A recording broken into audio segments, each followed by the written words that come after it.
Hi and welcome to Lightroom Bite Size. Now in this series of tutorial videos you will have the opportunity to learn how to master Lightroom Classic in short bite-sized chunks.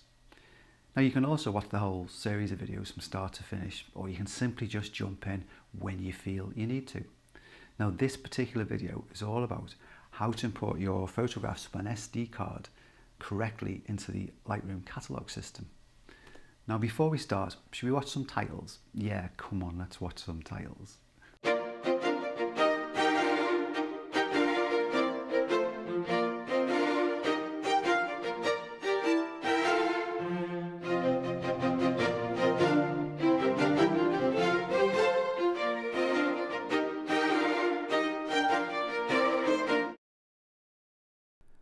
Before we start, I thought it would be a great idea to take a look at this screenshot from a previous video I produced called Understanding the Lightroom Catalog System. Now if you'd like to watch the full video, a link should be appearing on the screen.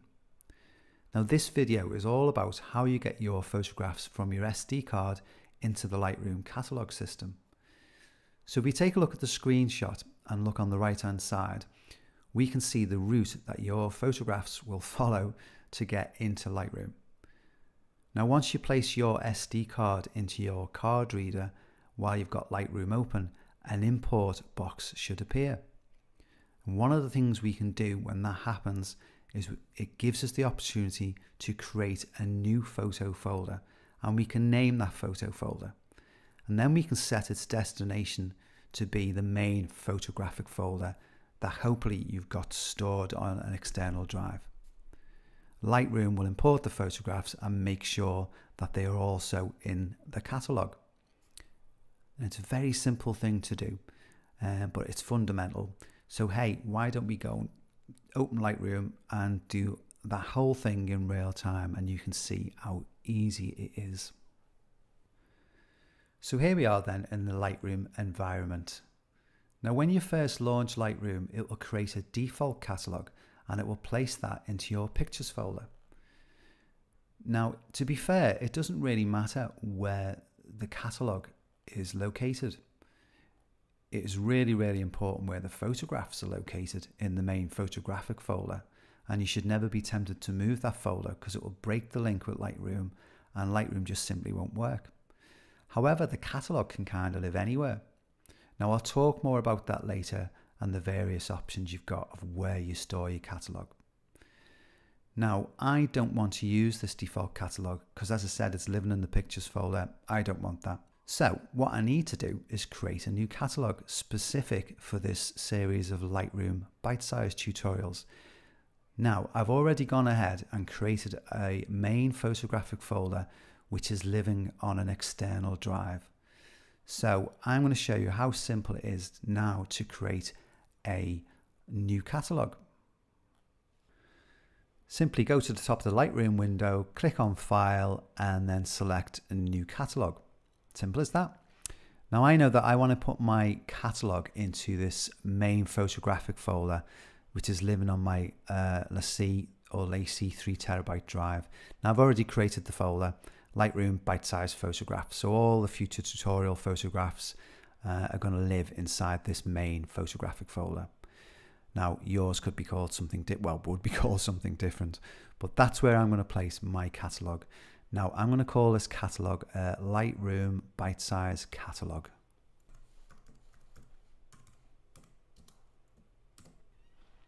And then just simply hit the create button. Now Lightroom will close down the previous catalogue and then reopen with the catalogue that you've just created. So if I look at the top here, near the top of the screen, I've got Lightroom bite-sized catalogue .Lightroom catalog. So that catalogue is now created. Now what I need to do now is obviously start to bring in photographs. So let's just I'm going to pop an SD card in, and I'll go through the process and the things you need to do to get those shots into Lightroom. So once I pop the card into the card reader, the import dialog window appears. Now this selection of photographs I shot recently of a good friend of mine and a great model, Sophie McSween. Now what I'll do is I'm going to show you the sort of route that your photographs take to get into Lightroom, okay? So these images were shot on my Fuji X-T2. So you can see up here at the top, that's where they're coming from. The SD card from my Fuji X-T2. Now we follow the arrow along. We've got options to copy as DNG, to simply copy, and of course these two are grayed out because we don't want to move them from the card. We don't want to add them from the card. They need to be copied because they need to be copied into your main photographic folder. So that's why these two options are grayed out. Now what is the difference between copy and copy as DNG? Well, it's simple really. When you copy as a DNG, Lightroom will convert your photographs from a raw image to a digital negative, which is DNG. That's what that stands for, digital negative. Now, when you simply use the copy, it will just copy them as wherever they are. So if you select a copy and you shot in JPEG, then your images would come across with the file extension JPEG. If you'd shot in RAW and you simply selected this copy, the images would come across with whatever extension your RAW files have. Now, all camera manufacturers have a different file extension for their photographs. So Fuji has .raf, Sony has something completely different. I should know because I've got Sony. Nikon will have .nef, Canon will have CR2. So what Lightroom have done is they've said, right, I'll tell you what, we will change the file extension. So when you import your RAW files in, the file extension will be .dng. And it's kind of like looking into the future, if you like, that let's unify things and all your photographs will have this .dng. Because I know I've changed cameras that many times and there's that many different file extensions. To be honest, it doesn't really matter, but it's nice that you can change it to this one file format. So in this case, that's what I'm going to do. I'm going to copy as a DNG. Now, moving along, at the moment, these photographs will be copied to my super drive. Now, my super drive is the equivalent of your computer. They will be copied to the drive of my iMac. Now, I don't want that, but later on, you can see I can change the destination, and that's what I will do. Now, before we do that, let's just take a look at what options we've got in this main window. Now, when you put your SD card in, or indeed anytime you're importing photographs, you may not want to bring every single photograph across. And so you're obviously given the option to select the ones that you want to bring across and leave out the ones that you don't want to bring across. And it's very simple to do. At the moment, all of these photographs would be imported into Lightroom. And the reason they'd all be imported into Lightroom is because they are all checked. This little checkbox is active on all of these photographs. So all of these photographs will come across. Now, I perhaps don't want all of these photographs. And well, I actually don't, because there's a few I don't want. I'm not going to go through them all though, because it's only a short video. But I specifically don't want this one because I can see it's overexposed. So I could just uncheck that. It grays that photograph out and it wouldn't bring it across. Now, these thumbnails, they're a decent size. That's the biggest they're going to go, I'm afraid. And then you've got, you can make them really small using the little slider just located just here. Now, a better way of looking at your photographs can be to actually make them bigger. So you do that with these tools here. And they have shortcuts. I like to use the shortcuts. If I hover over there, it will tell me that this is the grid view. And we're currently looking at these photographs in the grid view. Or we can select the loop view, which kind of zooms in to each individual photograph. So if I clicked on this photograph, that is now active. And I pressed, because I know the shortcut, and I pressed E, that would now fill the screen. And I can decide whether I want to bring that shot across or not. And we're given this include in import option. If I took the check off that, well, then it wouldn't be brought across. So while we're in this loop view, you can use your arrow keys to navigate between each photograph, and each time you do it, you can include or choose to include them or not include them in your import. If I press G, I'd go back to the grid view. Now it's as simple as that, honestly. Now the other option is just to import all of the photographs from the SD card and then decide later. I mean, that's simple enough to do too, but I like to do it that way. I like to, because sometimes there's shots that, you might have taken shots that are out of focus. In this particular case, I had the flash set wrong and it was too bright. So it's up to you. It's entirely up to you which way you want to do it. The way I've got it now is all those photographs are going to be brought across, minus this one that is clearly overexposed. Now, once we've decided what shots to bring across, that is when we complete the procedure using these 4 options, and I'll now take you through those options and show you how easy it is. So starting from the top, we have file handling. Now our first option is to select the build previews. Now trust me, just select standard. I'm not going to describe what the others are because standard works perfect. Honestly, just select standard, trust me. Now the next one, build smart previews. Now this is really clever. I don't use smart previews, I'll be honest. But let me describe what that is then. So I mentioned earlier that you could save your catalog anywhere you wanted to. So imagine on your laptop, you save your catalog anywhere you like on your laptop, but all your photographs are stored on an external hard drive. Now, if you went out and about with your catalog and didn't take your external hard drive, then of course you wouldn't be able to edit your photographs. But if you select the Build Smart Previews option, what Lightroom does is it creates smaller versions, full of goodness, really detailed, but they are smaller versions of your photographs that are in your catalog. This is great because when you're out and about, you can carry on editing your photographs. Then when you return home, connect your drive back up, and your main photographs that are living in your catalog will be updated with whatever changes that you made. Now, I don't work this way, but it's quite kind of clever, isn't it? But it also sort of shows you that it doesn't really matter where you store your catalog. Okay. Now, it's up to you whether you want to build smart previews, use that option. It's something I don't do. Now, the next one on the list is don't import suspected duplicates. Well, that's kind of obvious, really, isn't it? Imagine you'd taken a bunch of photographs, you'd imported them into Lightroom, and then you don't clear that card, and you go out and you do another shoot. You pop your card into your card reader when you return, and of course, you don't want to be importing shots that you've already previously imported. So I don't think you'd be stupid to do that. But with that little box checked, then you know there's no risk of you doing that. Now the next option is to make a second copy.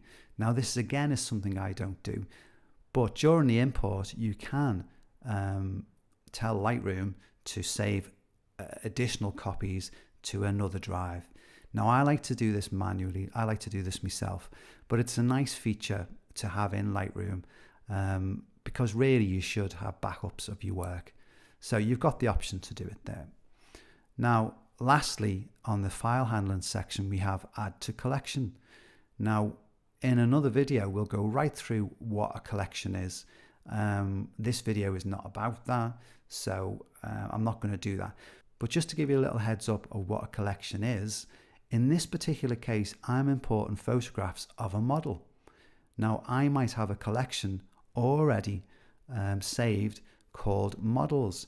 And I could, as I'm doing this import of these photographs of Sophie, I could also sort of instruct Lightroom to add these photographs to the collection of models. Now, this video is not about that. Yeah, that's what a collection is. But in this case, because it's a brand new catalog, we haven't got any collections saved, so obviously I wouldn't check this box. Okay, so that completes the file handling. all very simple. Now, file renaming. You do not have to rename your files. It's entirely up to you. But you can see that at the moment, each file has got a random set of letters and numbers. They don't really mean anything. And so you've now got the option to rename those files. Now, I do rename my files. It doesn't really matter. But I rename mine with date and title. So I will have, the year, the month, the date, the name of the shoot, and then ascending numbers from 001. And you can create that. And there's already sort of presets there. But you can create, if I open this dialog box, you can see there the way I've done it, the year, the month, the day, the shoot name, and as I say, ascending numbers from 001. And these are drag and drop, so you can kind of move. Well, I'll leave it with you to do that. It's very simple. So I'll just cancel that because I've already done it. What I do need to put in here, though, because I'm going to do a rename, it wants to know what the shoot was called. So I'll just type in Sophie. Okay, and those files will now be named with, as I said, the dates and that particular shoot name, which is Sophie. Very easy. And the next one on the list is apply during import. Now we have a load of developed settings. Now you might not have all these. These are some I've purchased. Now I don't apply any developed settings when I'm importing my photographs. I can't see the point in doing that because I would rather get the photographs into Lightroom and then get the exposure right and then possibly apply a preset then. So I don't do that at this stage. So let's forget about that one. Metadata is quite good because you can sort of, apply metadata to your photographs. So let's have a look. I've got a couple set up there, copyright and contact. But you can edit these, and the ones you're really interested in are these IPTC copyrights. So you can fill in the creator name. You can see the ones in red are the ones you should fill in. Your email and your web address, all very simple. And you can, apply that metadata to each shot. I'm not going to do that at this stage, but it's very easy to do. Now, keywords. Keywords are something I like to add later on once the images have been imported. It's very simple to do. And to do it at this stage, it could be quite difficult because you might be importing photographs from a number of different shoots. So imagine this particular day, I had a few models in, and there was Sophie, Maria, and Emma. I could not use the keyword Sophie in that case because Emma would be in the import, so it wouldn't make sense, and Maria would be in the import. So I tend to do my keywords later on, but oddly enough, in this case, it is just Sophie. So I could keyword this Sophie, comma in. I could also keyword it models. So all those shots will now be keyworded with the word Sophie and models, so I can locate them, later on whenever I wanted to. But just bear in mind, it's very easy to keyword shots once you've got them in, so it doesn't really matter what way you do it. Lastly, there's destination. Now this is really important. Now remember when I showed you the top sort of the route that your photographs are taking, these are going to the wrong place at the moment. This import would go to SuperDrive, which is my iMac drive, and I don't want them there. So I've now got the option to change that. And if I expand this window, you can see, because it's a new catalog, Lightroom is trying to import those photographs, and it's going to place them in randomly in my iMac's pictures folder. Now I don't want them to be there, so I need to locate the correct place to put them. So if you remember, on my external Lacy drive or Lacy drive, I created a folder ready for these photographs to be imported into, and I called it Lightroom Bite Size photographs. So that's where I want them to be. So I'm going to click on there. I'll tell you what, I'll just expand that. I'm going to put them into this folder. Now at the moment, they would randomly go into this main folder. Now, as you know, we don't want to do that. We want to create a new folder for these images of Sophie to live in, basically. So we've got the option, if I just pop up here, we've got the option to tell Lightroom we want them to be copied into a subfolder. And I must have been taking photographs of sofas because sofas has popped up, but we don't want that. I'm going to call this folder then, this subfolder, Sophie McSween. Okay, Sophie McSween, and you can see now, if we just look down here, here is my main photographic folder, Lightroom Bite Size Photographs, and you can see it is going to add, Lightroom is going to add a folder called Sophie McSween in that main photographic folder, and all these photographs that are checked will now be copied across as DNGs, and they will populate that folder. And all I need to do now is press on import. So let's simply do that and see what happens. And now the magic begins. So it's currently importing files, and we have a progress bar up in the top left hand corner of the window, and you can see they are coming across. Now, one of the great things about Lightroom is that as the photographs are coming in, it's doing a couple of things at the moment. It's importing them into the folder we've just created. It's also converting them to DNGs, or it will do eventually. And it's also creating those standard previews, which are much better than the ones that are attached to the photograph from your SD card. As I say, it creates a new preview, which is much better. But as I say, once they're coming in, let me just select this shot, for instance. I can work on that photograph straight away. I don't have to wait for the import process to finish. Now, just to show you that an operation then, if I jumped across to the develop module, now remember, this tutorial is kind of finished now because you've seen how easy it is to import photographs. But just to show you that, to back up what I've just said really, that you can edit those photographs even when they're still being brought in. Let's just jump across to the develop module. Now I've selected this photograph, simply click on develop, and there you go, that image comes in, and I can now start working on that photograph. So let's just go and do some basic corrections, not specific. Let's just try an auto white balance on that. Let's look at the exposure. Doesn't look too bad. I'm just going to quickly check the blacks and the whites. In this one, take the highlights down because I want to reclaim, there you go, some of the detail in her face.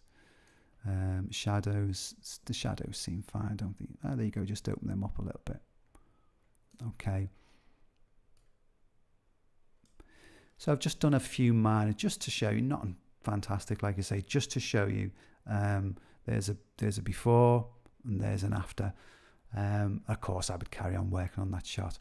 But like I say, once, as you can see in that progress bar, they're still being imported.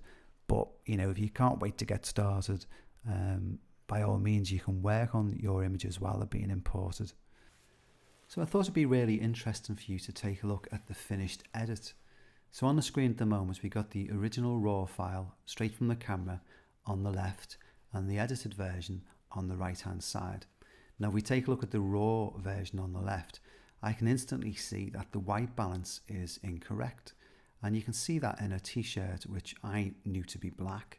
And even in her hair as well, there's this a kind of blue tint to the image. Also, her face is slightly overexposed. Not a lot, but it's slightly overexposed. Now, in the image on the right, you can clearly see the white balance issue is being addressed. And also the skin tones are much better. And that slight overexposure in the face, it wasn't much, has been fixed as well. Now, also what I did, now there's no easy way to say this, but I also removed Sophie's bra strap. Now that's something I did in Photoshop. Now editing is subjective, and it was my decision to remove that. I think it looks more pleasing. But as I say, that's just subjective. Now, I think an edit starts with, you have to sort of weigh things up. Is that photograph worth editing? It has to be a great photograph. It has to be interesting. It has to have something about it, basically, because you can sit there for a long time editing a photograph, and if it isn't interesting enough or it isn't good enough, it's kind of not worth editing. And that's why we take loads of photographs of the same thing. All photographers do that, because you're going to capture something out of that selection of shots. There's going to be a great one amongst them, and that's what we do. So yeah, I'm really looking forward to taking you through how we do edits. But this video it's kind of fundamental, because you can't do any editing or anything at all until you correctly get your photographs copied into the catalogue system.